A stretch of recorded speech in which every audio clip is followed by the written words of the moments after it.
Hey guys, Cunning here. Today, I just started realizing something. Over the past few years, I'm gonna name a few games off of a nice little list I made in my head. Let's start with Anthem.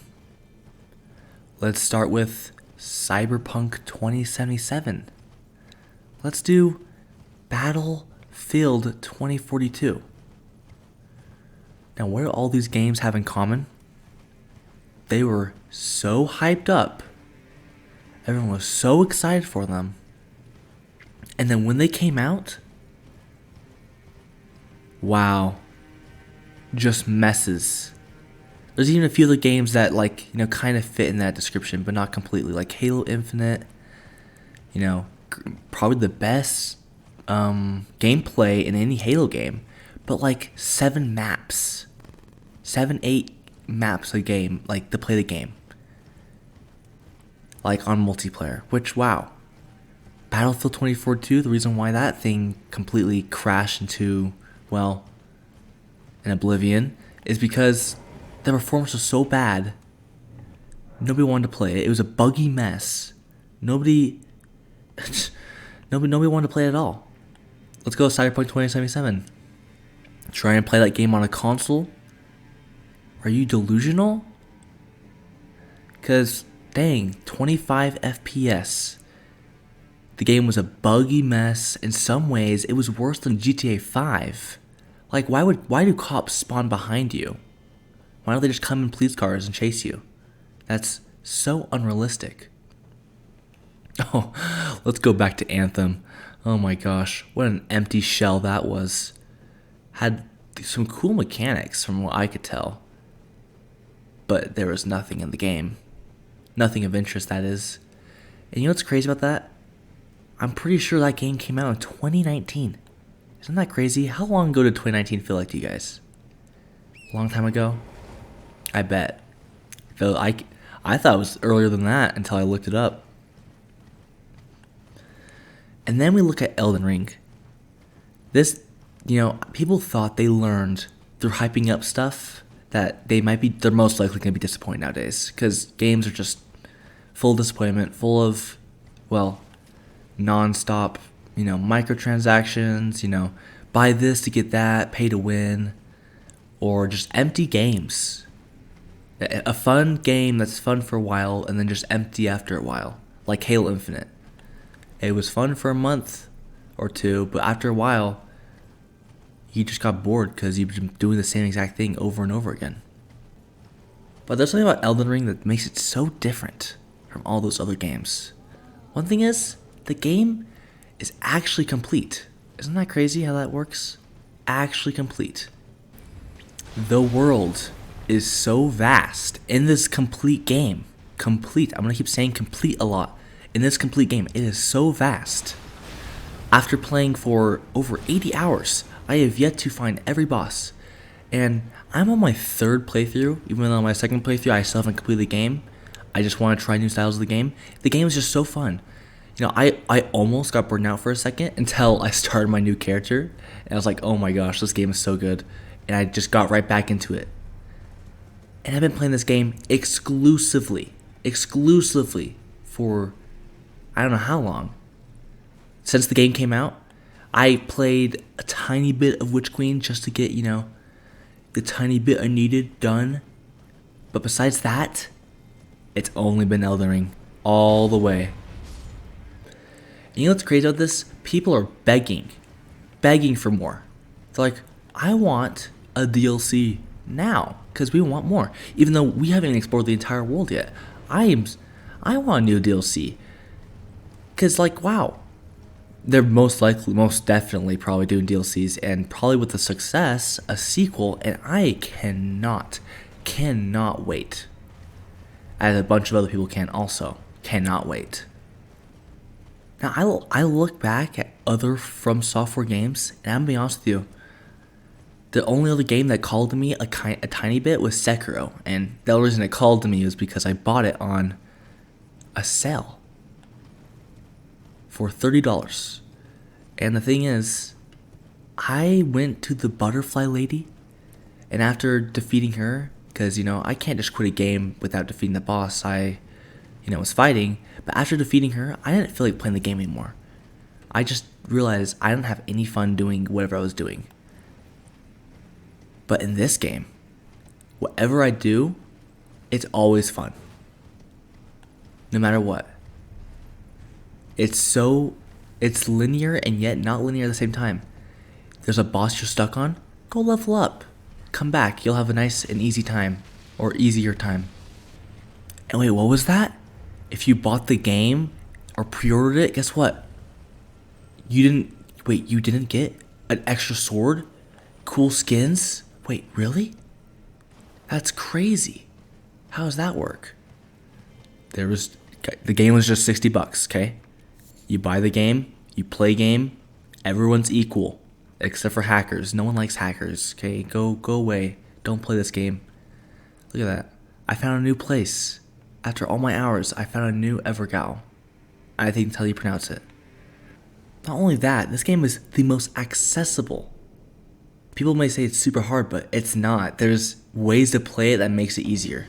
For example, if you wanted to summon someone, you could. Or, if you want to, you can just overlevel and fight a boss. With accessibility, of course, you can have summons, right? I suck at this game, but you can have summons. You can have, different styles of play, like with magic. You can use, the rot, the dragon rot, which I have on this character, to have a nice, easy time against bosses. Because why not?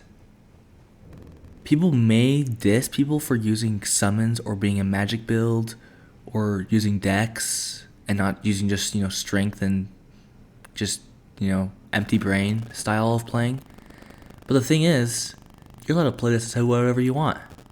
Whatever style you want, and the game is fun for pretty much every style. There's such cool spells to use. There's such cool weapons to use. There's so much cool bosses to kill. Like, come on. You can do whatever you want in this game. And let's not forget all the cool weapons and stuff in this game. Like I already talked about the weapons, but you can make your character of whatever you want. Like for example, if I pulled out a weapon that was, kind of weird looking, if I were to be honest with you, but I could make myself a cool character like this sacred butchery knife and make a guy called Ichigo from an anime series and make a build surrounding this weapon. And you can be your favorite character. And obviously, the most obvious one is Berserker's weapon. I haven't personally watched the show, but, a bunch of people are like, yes, I love this weapon. And stuff like that. So, you can be whatever you want. Any character you want. You can be so, the individuality of this game is insane. It's the most I've ever seen in any game. So, you can be you. That's crazy enough. And you can make multiple yous, because you can do multiple, runs. Obviously, not everyone's going to be like that, but dang, you can be you. You can be all magic. You can be a mix. You can be all strength, all dex. Whatever you want. That's this game.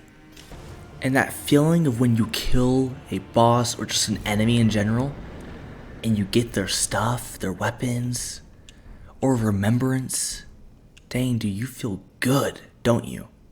It's just so satisfying. You want to do it again and again and again. Now, the thing that makes Elden Ring just so special is, for me personally, is this is the first game since Halo Infinite, but unlike Halo Infinite, it's really just complete. It's the first game, and before Halo Infinite, years before, I haven't had a game like this where I just play constantly. Because before then, recently, I would come downstairs, get on my PC, and maybe do my challenges for Halo Infinite, and then watch some TV. Because really, there's no games that I really wanted to play. Until now. I just can't stop playing this game. It's making it's issues for me, because friends are I have all my friends playing this game with me now, and I'm obviously the best of the best, and I beat the game first, but